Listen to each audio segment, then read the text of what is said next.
welcome back to the NWA 1983 project. I'm your host, Lex G, and with me, as always, is Matt Riley. How you doing tonight, Matt? You still upset that CM Punk lost? Yeah. It's all right. So tonight's episode will be a large event, a special, a closed circuit special, so to speak. And it will be live from the Mid South Coliseum. Main event tonight will be Jerry Lawler versus Randy Macho Man Savage for the Southern Heavyweight Championship inside of a steel cage.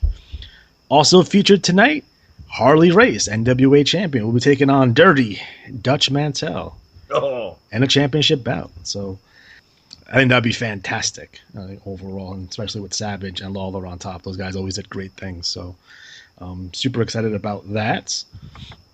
So I just want to, as a reminder, we are still going through the United States Tag Team Tournament. We had a lot of upsets last episode. So we saw the Fabulous Ones move on, Giant Baba and Tenru move on, the Von Erichs and the Guerreros all moved on to the second round. So we'll take it there. Again, the finals of the United States Tag Team Tournament will be taking place at our big show, the Superdome Super Show, live from the Superdome and New Orleans. So can't wait. Stay tuned for that. So it is currently September 11th, 2016. I just recently got back from an Evolve show here in New York, but we're going to talk a little bit about CM Punk. So CM Punk UFC debut was this evening. It didn't go too well for him, but he lost about 2 minutes and he ended up tapping out. You know, he gave it his best shot. I'm not going to kill the guy for trying here, but he did get pretty much got eaten up alive. So he got beaten up pretty bad. So Matt, what are your thoughts on CM Punk's fight tonight? Well, I watched it and I think what stood out to me was the sense of urgency or the sense of danger, which I think comes from experience. I think once you get punched in the nose, you protect your nose, right? Well, once he got taken down, he didn't show a lot of urgency escaping that takedown and trying to wriggle his way out. And once he was there, he just got controlled. Yeah. And that control, he got a couple of little shots in, CM Punk did. But, man, it was one-sided. If he's going to have, what is it, two, I think he said he's 3 contracted matches. I believe, and I might be mistaken on this, that he's contracted for 3 fights. Yeah, I would say if that's the case, you'll see 3 fights out of him because he'll draw. I wouldn't be surprised if his next match is against someone who he could beat, theoretically. I mean, they might put it on like regular TV or something like that. They may not have it on pay-per-view. Right. Because you don't want to send the guy out there and have him get demolished again on pay-per-view. Right.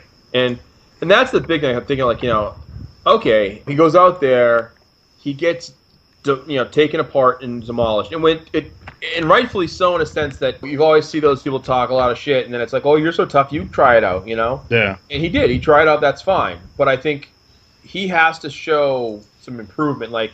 I think he was expecting a stand-up fight because he didn't show the urgency, the sense of spatial awareness to know, where you are on the mat, against the wall, what this guy can do to you. It just seemed like he was, waiting for a ref break, Yeah. It ain't coming, dude. So I would say we'll see him again, but I do think it's going to be with someone more... His speed.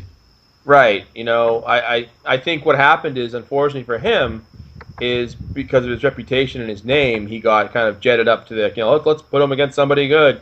And, I'm not saying CM Punk couldn't whoop ass on most people probably, but, the fact is that you took on a professional fighter and you looked like an amateur. Right. It's one of those things like I coach soccer, right? So I'm watching these kids, and one of the kids is Brazilian, he's really good. And he's 14 or 13, right? He's in that age group. And he doesn't show any sense of urgency unless the ball's right near him or it's coming towards him.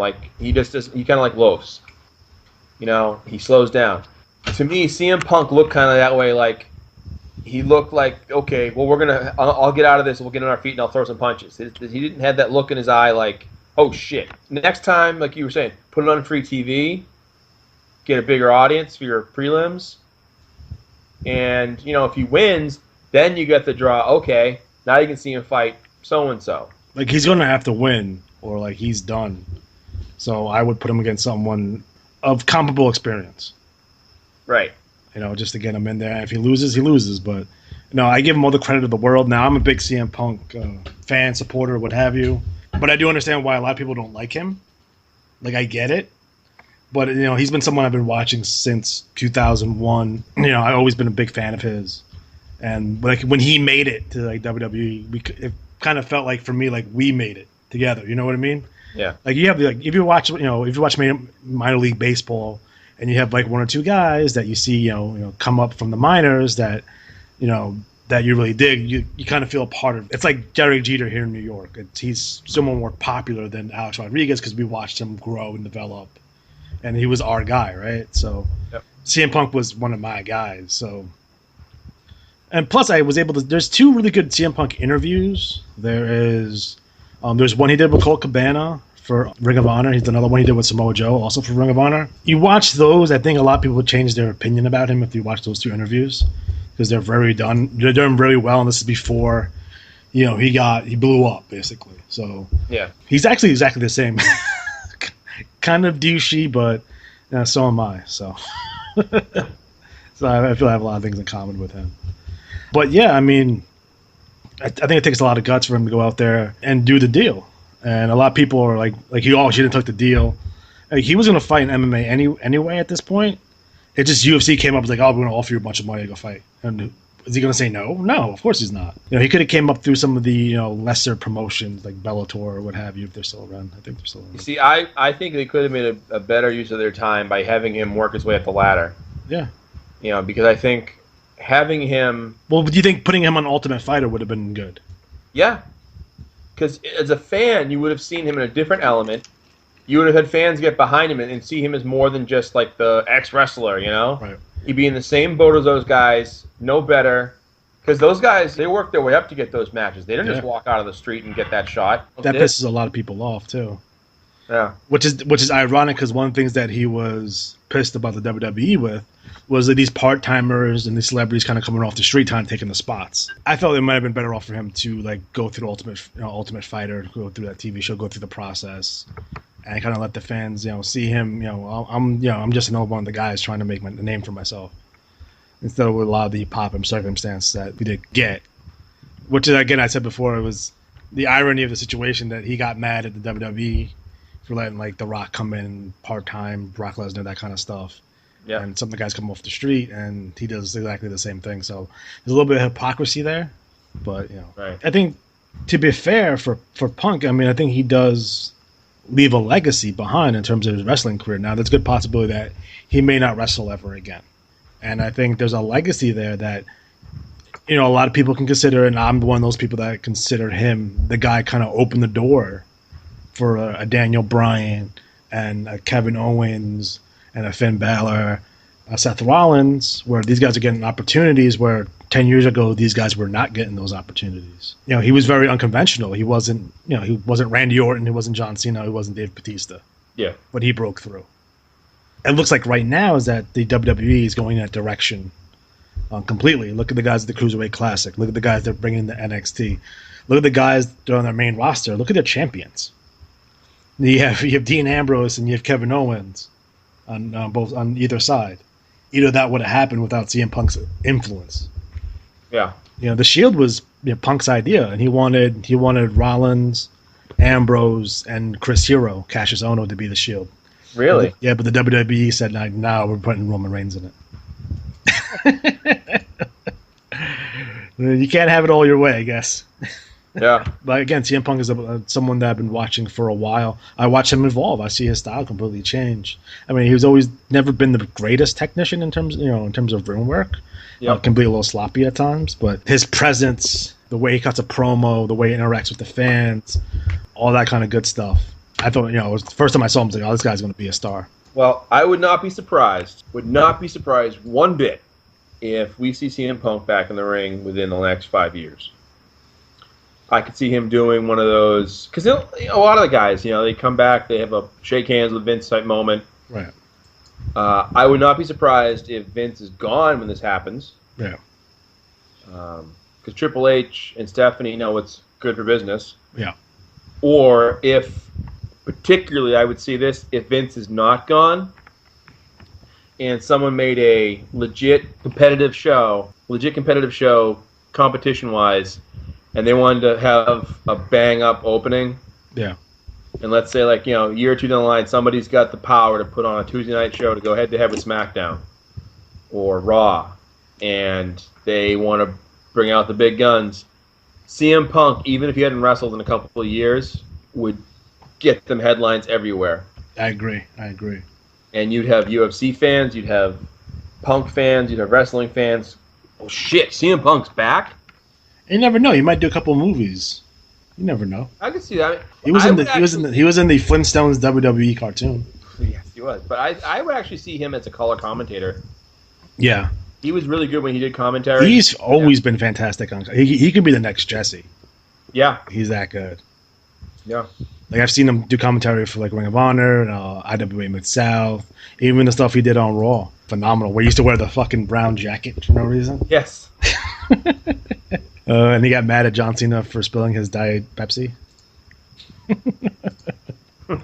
So I thought it was hilarious. But, in terms of CM Punk, I do miss his in-ring.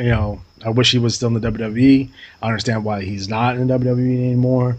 He's doing other stuff. So he got in the UFC. He wrote a comic book for Marvel.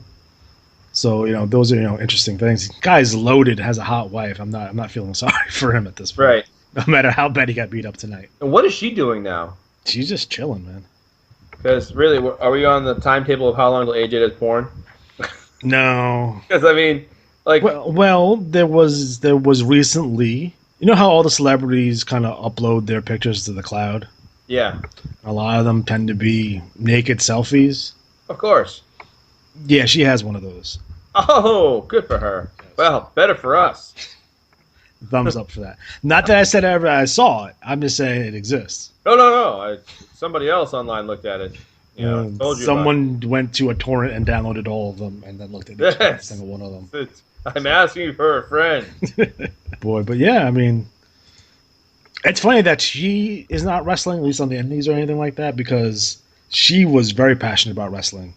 Like, you saw, like, I've seen the videos of her, like, she's at an autograph signing with Lita, and she's, like, hysterically crying in the fucking thing. So, she was super into it, so, who knows. So, I also want to talk about, I just came back, and we're doing this around 1 o'clock in the morning. I just came back from Evolve 68, and it was live from the NYWC Sportatorium here in beautiful Deer Park, New York. So a couple of things I want to talk about that show. I believe this is the first Evolve show. I've been to Dragon Gate USA show, but this is my first Evolve show. They were sister companies, but Dragon Gate USA folded, so they're no longer running. It's a 200 people indie show.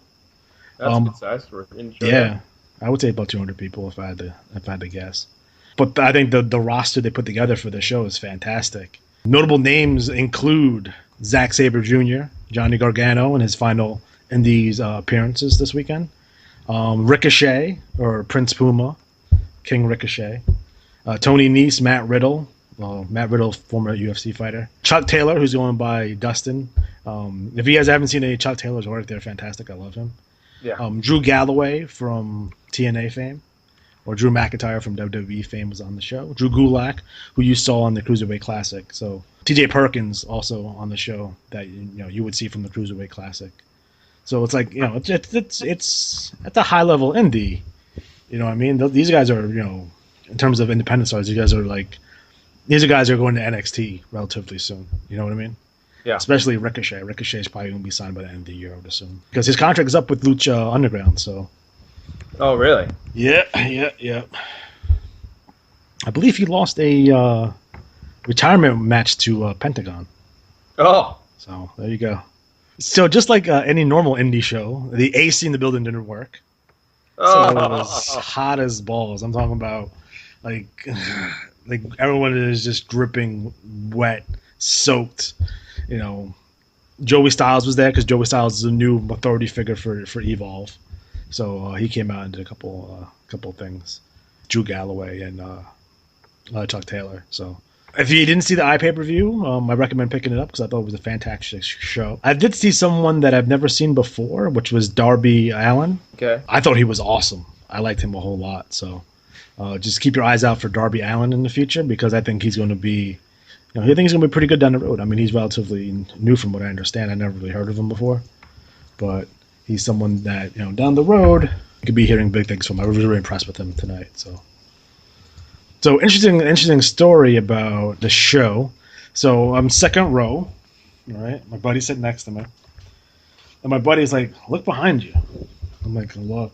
I know. There's someone, like the timekeeper's table was behind us, the way the show was set up. I look behind, I'm like, all right. I look again, I'm like, oh shit, that's Gabe Sapolsky. So Gabe Sapolsky, the Booker co-founder, owner, what have you, was sitting behind us. Wow. Just watching the show. So it's funny because the gorilla position, I guess, was directly behind us. Like, there's 2 rows of seats, the table, and then a curtain. And like, if you listen closely, you can see the guys going over their matches in the back, and you see like Joey Styles poking out his head. That was fun, and I was really impressed. I mean, I've been to Ring of Honor shows. I think it's 11 straight Ring of Honor shows, and here in New York when they were at the Hammerstein. And it's very comparable to that. Again, this is a much smaller arena than the Hammerstein, obviously. Yeah. But the quality of matches, these guys did not take it easy. These guys went balls to the wall. So I was really impressed with Zack Sabre Jr. I know you guys may have seen him in the Cruiserweight Classic, but when I watched him on the Cruiserweight Classic, I wasn't really into him. But I think it was because of Daniel Bryan's commentary. Yeah, not that it buried him. He was just overly enthusiastic about him. Like, he was literally, like, just coming in his pants. Like, oh, like, what are you doing? But, see him work Johnny Gargano tonight and get the win. He really impressed me. I think he's going to be really good. And he's going to be sticking around the American Indies. So, he is from over in the UK, and he's going to be sticking around here in America for a while. So, he's one of the guys that I think declined a contract to WWE coming off the Cruiserweight Classic. So he wants to get his feet wet in American independence. Good for you. Tony Nese, have you not seen Tony Nese? He looks like he's probably a more jacked Neville. Jesus, really? Like that size, but like he's literally like 2 feet wide. I'm like, holy shit! Does he have Neville's ears? Yeah, those are weird. Oh man, Neville, dude, wow. And I got to see Drew Galloway, also known as Drew McIntyre. He is bigger than I thought he was. I was like, oh. So he's a pretty good size. And he used the Dirty Deeds. He used Ambrose's finisher, which I believe is called the Future Shock DDT. So, do I recommend Evolve for you at home? Yes, I do. So if they're coming to a town near you, I would definitely go out and check them out. It's always preferable to watch if you're going to watch a new company. I recommend going and watch them live first before watching them on tape, because it gives you a different insight. Like, you can watch Ring of Honor, but if you didn't go to a Ring of Honor show, you don't know what it really is like. Same thing with ECW, especially for some of these smaller indies. I would say go to them first, and then if you want to keep up with them, via iPay-per-view, what have you, do that after you go to their show first. They're also coming. They're coming to Melrose, Massachusetts, Matt. So I recommend checking them out at December 11th for that show. So Matt, what are your thoughts on like this new kind of indie style? It's like a Malenko Guerrero style that we've been seeing in the Cruiserweight Classic, and now since they're bringing the Cruiserweight division back to Raw, how do you think the fans of the WWE is going to take to it? I think a lot of the fans will like it, and I won't be surprised by it. But I think personally, what I worry about is the first time someone did a taupe, you were like, wow. 8,000th time, the same show, someone did it, you were like, oh, well, yeah. I mentioned earlier in the pre-show that, when I was in wrestling school, we used to talk about, like, protected moves. Like, okay, no one does a pile driver but this person, that their move. And if you do it, go over with it or, protect it. And I think what happens is you have these guys doing these crazy spots. And, I was watching a Pro Wrestling Guerrilla DVD, and, like, Johnny Gargano was on there and a couple other guys, Ciampa. And there was one move where the guy Cage from Lucha Underground now. Yeah. Brian Cage. I thought he was dead. He did this spin, landed on his back of his head and neck and shoulders. And I was thinking to myself, okay, I get it's a DVD, but really, dude, like, you got to save some bullets in the chamber. Like what Miz was talking about, yeah, you can be really bright, but if you never make it to the WWE, are you wasting your talent on a show, where no one's going to see it but like 200 people? Yeah. And I think it's not to say that live fans can't get the good show, but you got to pace yourself. And I also think, for me, being at live shows, and you see someone do a crazy move, and that was like, we're going to talk about that later. You see it again and again and again, it marginalizes it. So I think that's the only thing I would worry about is I would say, pace yourself as a up and comer, and for the pros, like, have some stuff that's just you. If everyone's doing it, it looks less impressive.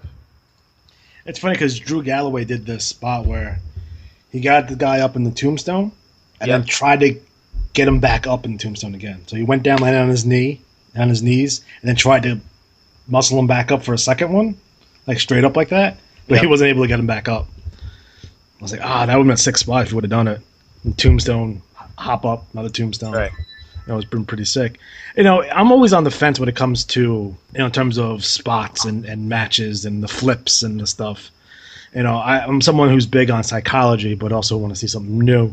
And I think it's always going to be about a balance. How can you get your reaction that you want, the blow-away 5-star matches, so to speak, but still have it make sense in the overall story arc. I think that's where people struggle at times. Because not for nothing, every generation says that the newer generation is doing too much. So in 75, they said like Steamboat and Flair were doing too much. In the 80s, they said the Midnight Express and the Rock and Roll Express were doing too much. In the 90s, they said that, Shawn Michaels was doing too much. So it's like, it's pretty standard for, but where's the line? Like, where did he not cross? I guess we're trying to figure that out now in terms of all these new guys and what they can do and how can you, if you're able to do a double moonsault, okay, cool, let's use it, but let's figure out how to get the most out of it. And real quick, I just wanted to go over, tomorrow is Backlash, so the first SmackDown exclusive pay-per-view is tomorrow. Like, again, guys, they're doing 17 pay-per-views a year now, so these pay-per-views are going to be coming fast and quick. Tomorrow night's Dean Ambrose versus AJ Styles for the World Championship. Nikki Bella, Becky Lynch, Carmella, Naomi, Natalya, Alexa Bliss. Some sort of women's match. That's probably not going to be good. The Miz versus Dolph Ziggler. Randy Orton versus Bray Wyatt. The Usos versus the Hype Brothers. And then Heath Slater and Rhino take on the winners of the Uso Hype Brothers match. What did you see the Usos heel turn? I did. What did you think? It was okay. I mean, I'm not a big fan of the Usos anyway, and it felt like they just did it because they just want to have a series with American Alpha. I would have probably turned American Alpha heel. They kept the Usos babyface. Yeah. The new team coming in, it gives American Alpha more spring in their legs. So when they eventually, if they turn heel now, when they turn babyface later on, I think they'll be twice as over. Yeah. Instead of having them have this series with the Usos for these belts, that's what's probably going to happen since they're kind of the only two legitimate tag teams on SmackDown. So unless they're going to give Heath Slater and Rhino a run. Now the Heath Slater stuff's been hilarious.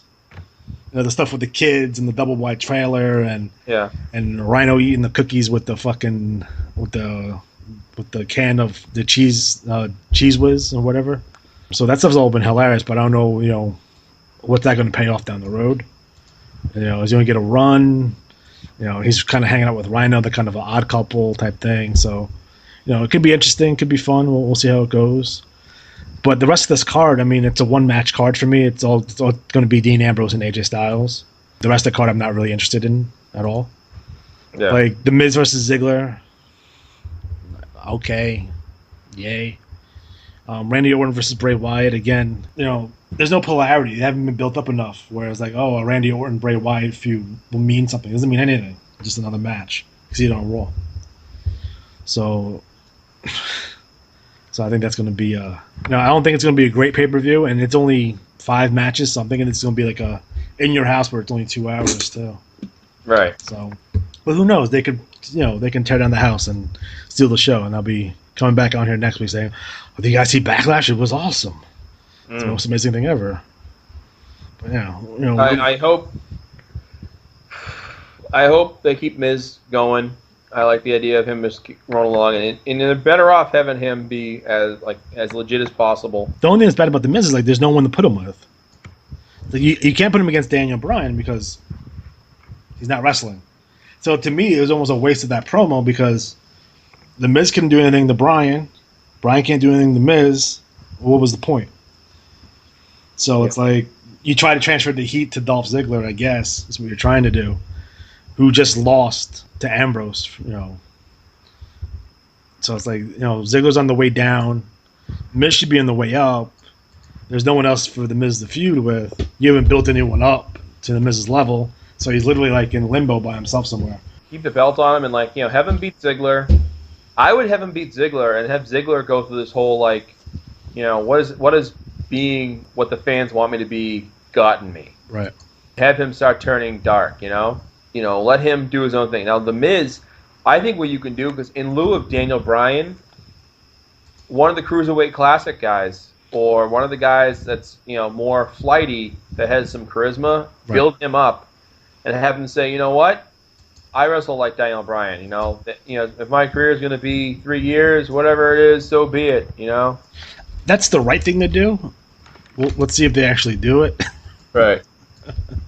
Because there are guys on that roster that can go. You can put an Austin Aries in that spot. He'll do really well. You can put a Gargano in that spot. He just signed full time. You can put a Ciampa in that spot and be fine. If you really want to do something wild, you put Samoa Joe in that spot. And I got someone for you, Miz. Here's Samoa Joe. He's gonna break you in half. Yeah. You know what I mean? So that could be interesting. Something that could be really interesting down the road. But from what I understand, from what the so-called insiders say, is they're just dropping the angle altogether. Really? Yeah, they're just not gonna do anything with it. Because there's legit heat there too, and legit heat is not good for business. So we'll see how it goes from there, but who knows? I'm hoping this pay-per-view is good. Again, it's to be the first one for SmackDown. You want to set a good precedent here for this, these separate pay-per-views, but they have to have a strong showing, and the matches they have right now on the card, except for the main event, aren't that strong. So we'll see how it goes there. And SmackDown has been the superior show. Don't forget on the 23rd we're going to have Clash Champion. Can't wait for that. Every 3 weeks. All right, so since the show for the NWA 1983 project is taking place from the Mid South Coliseum in lovely Memphis, Tennessee, I wanted to spend a few moments talking about one of the legends of Memphis wrestling, and I think he had a big impact on not only the wrestling world, but the world in general, and that is Sputnik Monroe. Now, a lot of people are like, who the heck is Sputnik Monroe? Essentially, he was a wrestler, who debuted in 1945, and he was one of those wrestlers that wrestled in carnivals, which was a big thing. That's where wrestling got started. It got started in carnivals. That's why people talk carny and the kind of kabuki finishes and that kind of stuff. That's all from the carnival days, right? So essentially, Sputnik Monroe, at his peak, was a Russian wrestler, right? Russian sympathizer, a Russian gimmick, right? Hence the name Sputnik Monroe. Sputnik being the satellite that the Russians launched into orbit, right? This is where he became a noteworthy figure in the South. At that time, there was legal segregation at public events. So you would have a concert, a football game, basketball game. They would have the whites in one area and the blacks in another area. So Sputnik noticed this, and he was like, what's going on here? And they thought that the wrestling promotion weren't, marketing towards black fans or trying to get, black fans into the building. They were basically just there just to be there, and we're going to cater to the white fans or what have you. So Sputnik being, Sputnik, he liked dressing in purple gowns, and he carried a diamond-tipped cane, and would hang out at black bars in Memphis. Just hang out there, and as a result of it, he was frequently arrested on trumped-up charges like mopery, which is, I guess, is a real charge. But being the civil rights activist that Sputnik was, he hired a black attorney to defend him in court. He would pay his fine and then immediately go back to hanging out with his friends at the bars. It was funny. It kind of broke kayfabe a little bit because he was a heel at the time. But since black people saw him in the bars, hanging out in their neighborhoods, he became a babyface to the black community. So the shows, the floor seats where all the white wrestling fans would be empty, but the crow's nest where all the black wrestling fans would be like sold out. When he became one of the bigger draws in Memphis wrestling, he refused to perform unless black wrestling fans were allowed to sit in any arena in the Ellis Auditorium. So at that point, when he refused to go on unless black people could sit wherever they want, he essentially desegregated sporting events in the South. So that's a big deal. And they sold a lot of tickets, and they got a lot of people in there, and they got financial benefits for the Memphis territory, and that's it. It's a big deal, and a lot of people out there may not think that's a big deal. That wasn't that long ago. You know what I mean? And that I think it's super important. And for wrestling, and for someone who's involved in wrestling, and for someone that's in the wrestling fraternity, brotherhood, to do something in terms of civil rights like that, I think it's important in terms of the overall history of professional wrestling. So apparently HBO announced that they're probably going to make a movie on his life. Really? Nice. So we'll get to see that. And he was really featured in if you're really interested in Memphis wrestling and learning a lot about it, watch the documentary Memphis Heat. It's fantastic. I recommend that. Give that 2 thumbs up, and they'll tell you a lot more about our good friend Sputnik Monroe. So Matt, what are your thoughts on good old Sputnik? I like it. I mean, it's those secret heroes of the past. Those things that don't get a lot of PR. I think it's an important thing to think about is those fans that don't realize how short a time ago the world was to be segregated. I love when people get all like, I don't know why they're talking about this stuff. Slavery was 200 years ago. What are they all angry about? So, when you see things like this with people that, made a stand, and not only that, but he uses popularity. Like, talk about athletes using your popularity the right way. He did. Absolutely. Case in point. He said, I'm not performing unless you let these people be in there, And I can only imagine the amount of vitriol and hatred he would have received on Twitter if Twitter was around back then. It's the way of the world today, I guess. But there's 2 things here. Number one, he stood up for what he believed in, and then he was trying to make a point. And he was also seeing the financial benefits of it too. I don't want to leave that out. It was about making money. It was about getting as many people in the building as possible. And if we're not catering to a certain segment of fans, then we're doing everyone a disservice. You know what I mean? So it's why Bill Watts always had a black star on top in Mid South. Would it be Junkyard Dog, Ernie Ladd, the way he used Butch Reed, giving Ron Simmons the world championship in '92 in WCW. You don't have to be minority descent or ethnic descent or what have you to kind of understand you can bullshit's bullshit, and you'll see it anyway. You don't have to be. You'll never understand, but you can call bullshit out on bullshit. And if someone's getting treated poorly or treated badly, you can say, as a white person or as a Hispanic person like myself, it's like, oh, no, that's bullshit. You know what I mean? Right. So a lot of people who support someone who's doing something in terms of civil rights, and they're not the same ethnicity, they do get a lot of heat for that for whatever reason. I don't understand it because, again, when you see shenanigans and tomfoolery, you can call people out on it. Shenanigans. Yeah, shenanigans indeed. So that is good old Sputnik Monroe, and very important in terms of wrestling history overall. Now the main event of the show is Randy Savage versus Jerry Lawler for the Southern Heavyweight Championship, and I think everyone knows how I feel about Randy Savage. You hate him. I love. I say this all the time. I'm a knight of the Kingdom of the Madness. But I find it very interesting, kind of his kind of way up through the wrestling ranks, and it wasn't like your typical, typical. I guess no one's really typical, but for the way they Poffos did it was a little bit different. They would go off and run these outlaw promotions, the ICW, and they ran opposition to Memphis and the Lawler group. And I'll say this. Thinking about the NWA and what have you, the NWA was never built to fight large organizations. They were only built to take down smaller outlaw promotions. Right. Like they could never compete. Like the AWA went national, they wouldn't be able to compete with the AWA. It's just the WWF did it first. Like there was no way they were able to compete. So the only thing they could do was wipe out whatever little promotions they would have. But the ICW, they started out in 1978. They lasted until 1984. It was run by Angelo Poffo and Randy Savage and Lanny. They did some really fun stuff. I recently watched a tape. I got it from High Spots, or actually a DVD. Some of the stuff they did in ICW, and me being a big fan of Pistol Pez Watley, I did a lot with Pistol Pez. Like the big feud over there was like Randy Savage versus Ronnie Garvin, and Ronnie kidnapped Pistol Pez and put him in a box and put him in a wig, and he was Miss Madness like 1981 or something like that, or Miss Macho.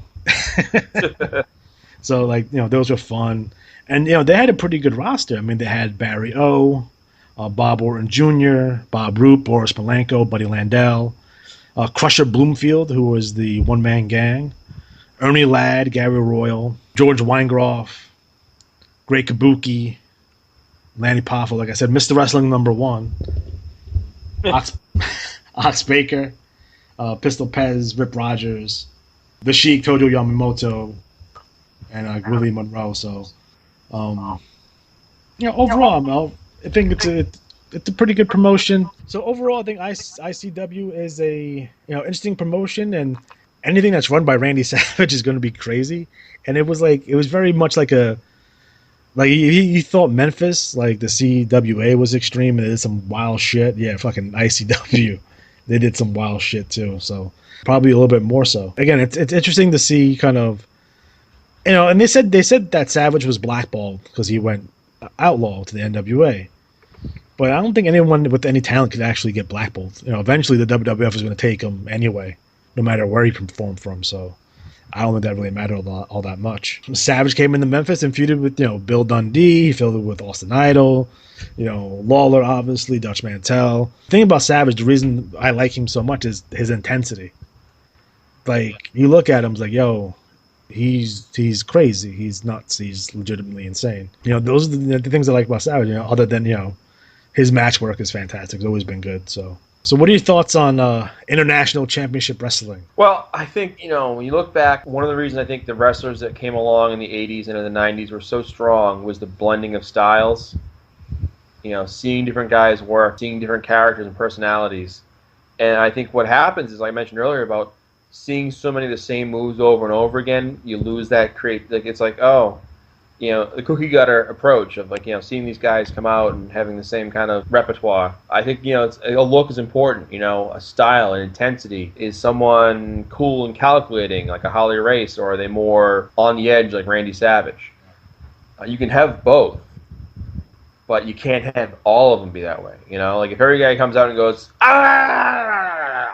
the whole interview, you're like, wow. By the fourth one, you're like, boy, these guys are all pissed. There can only be one Ox Baker, so. Right. I'm just looking at Pistol Pez Watley. He makes me laugh. Pistol Pez Watley. Or Shaska Watley, if you want to be a jerk about it. But why did they always book black wrestlers that have like super hard heads, especially in the '80s? Like, what was the deal with that? One of our old schoolyard things, you're gonna call it that. My friends and I grew up watching wrestling. We had this running gag of like, okay, first of all, if it's a new black wrestler, he's going to feud with the existing black wrestler. Or team up with the existing black wrestler. It was always that way. It was always like, and they always all had the hard head, like, oh, headbutt, oh, no. And we used to have this thing about, they should have like the headbutt, like the Samoan guy headbutts the black guy, and it's like, just have a stare down. Or like the ring should explode. Right, like just out of control. And that was the thing where we were always like, oh, man. I always wanted to do that as an angle. Like, just have, like, two guys at each other. You're like, my God, they've been at it for 30 minutes. Just headbutt after headbutt. Just going after it. Going. But that's one of those cliches in wrestling that was always, like, there, Yeah, I mean, we had the same thing with Native Americans. You had the same thing with Samoans. They were always savages. Even, like, the other, like, you have your Nazis, you have your Russian guy, you have your devious Japanese guy, You have your Mexican luchadors. You had your, greasy Puerto Rican guys. It's like, you know, but some of them transcended. Some of them didn't. I'm not a big proponent of stereotypes at all, but you know, Junkyard Dog was so Right. being a chubby little kid. I thought grab them cakes was like he was going to grab like cakes, like real. Like I didn't know it was like a metaphor for ass. I was like, oh, he's going to get some cakes. Like, why does he have that on his trunks? I don't understand. Like, he must really love cake. Like I love cake too. Yes. Grab them cakes indeed. I was like, I'm like, why doesn't he bring cakes down to the ring? He can have different cakes and give it to the fans. That'd been awesome. JYD's really exploded ever since he got that new bakery contract. It was funny because he was on TNT once, right? He was on Tuesday Night Titans, and they had JYD eating soul food, like chitlins and turkey necks and all that kind of good stuff. And Vince loves him some soul food, I guess, because he was getting down with that soul food. He's like, oh, get me some of those mashed potatoes and let me get some of that macaroni and cheese and let me get some turkey necks. I'm like, Vince. I'm like, I forget. You forget sometimes that Vince is from South Carolina. So, he grew up in a trailer. So sometimes we forget. It comes out every once in a while. Oh, Vince. That's funny because you never really got to hear like I had the Vince DVD and stuff like that, but his story is weird, man. Like he didn't meet his dad until he was like 13 or 14, and then I guess he never knew that his dad was famous wrestling promoter Vince McMahon Sr. Really? Yeah. So it's like it's weird, but maybe we'll do an episode on Vince and it can explain why he's weird sometimes about things, but it can also explain why he's so successful. Because he wasn't like a lot of people think he grew up like Shane, the way Shane grew up. You know what I mean? Like, oh, your dad's rich. You probably get everything handed to you. That he got nothing. He had a different relationship with his father. So yeah. What are you gonna do? Although I want to find out where the other McMahon is. There's a missing McMahon, Rod McMahon. Who? Vince has a brother. So Vince McMahon has a brother. His name is Rod. Okay. Like I want to know where he is. Like, how come he's not on TV? Older or younger? I think older. Maybe. No one talks about Rod McMahon. I want to find him, like on LinkedIn or something. Like, I want to be your friend. Oh, Rod. Apparently, he does like construction or something. Is it construction or is it like Tony Soprano construction? I don't know. It's funny because he's not on the list here. The McMahons. I swear, there's a Rod McMahon. I swear, Is he like George Glass? He's like, what's Clinton's brother? No one talks about Bill Clinton's brother. He's dead, isn't he? Is he? Yeah. No, I thought he was dead. I don't think so. Maybe. Yeah. I'm telling you, it's Roger Clinton. I think there's Roger. Yeah. So I'm looking at an article right now. 15 things you didn't know about Vince McMahon. Number 15, he grew up in a trailer park. Number 14, he was raised by a single mother. 13, he met his dad at 12. He wanted to be a wrestler. His father wouldn't like modern WWE. He's the $1 million man. He's a billionaire. He started as a commentator. He's the oldest world champion ever. He almost went to prison. He has a brother. He was world champion? Yeah. I know he won the ECW championship. Yeah, so Rod McMahon is he's a real person, folks. So I'm just gonna quote this article real fast. Everyone knows about the McMahon family. Vince, his wife Linda, their children Stain and Stephanie. Most people probably know about Stephanie's husband Triple H, and they might know about Shane's wife, former WWE announcer Marissa Mazzola. And the fact that there are McMahon grandchildren out there.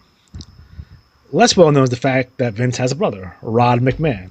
Rod has never appeared on WWE television and has only been mentioned twice in passing by Michael Cole and Jonathan Coachman. According to Figure 4 Weekly, Rod McMahon was going to appear part of Vince McMahon's fake televised funeral, but his appearance was canceled along with the storyline. According to Vince, Rod works in the steel industry and the brothers get along, despite Rod have little interest in wrestling. So there you go. The older brother? Probably. So yeah, there you go. Good old Rod McMahon. He should come out. Vince should come out with like a fake mustache as Rod. Like when Cena came out as Juan Cena. Yeah. Which is awesome. Because like like the Crockett's, right? So like the Crockett's, you know Jim Crockett, David Crockett, and I forget what the sister's name is, but like they've all appeared on TV. Yeah. Even David Crockett was awful.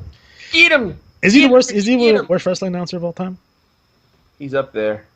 Like, is he bad? Like, would you have David Crockett or JBL? David Crockett, because at least he like picked a side and stuck to it. Yeah. Like, he was so smug, and he would never back down to the heels. You know what I mean? Yeah. And he would just yell at them. But it's funny because interviewers today, they do that shit way too much. Like, you see like someone interviewing like Randy Orton, like they're super like, oh, Randy's gonna beat me up. Yeah. It's like, you can't, and they talk down to the commentators and shit like that. It's like, that wouldn't happen to Gordon Solie. Right. No, that wouldn't happen to Mean Gene. That wouldn't happen to Gorilla. So why did treat poor JoJo or that other fucking guy, whatever his name is? Why did they treat those guys poorly? Because I think it's all like it's them trying to be The Rock. Because The Rock uses that shit with Michael Cole and Jonathan Coachman all the time, right? Yeah. Like he would make fun of them and shit like that. But then like everyone started doing it. And he's like, fuck off. The only one who does it well is Kevin Owens. He gives Michael Cole shit. I love it. I love it. No. So, guys, we are rapidly running out of time. Make sure that you join us next week where we have another compilation episode of the best wrestling matches around the NWA. We also have the continuation of the United States Tag Team Tournament as well. Guys, make sure that you like, subscribe, and leave a comment because we want to continue the conversation. So make sure you guys do that. So for Matt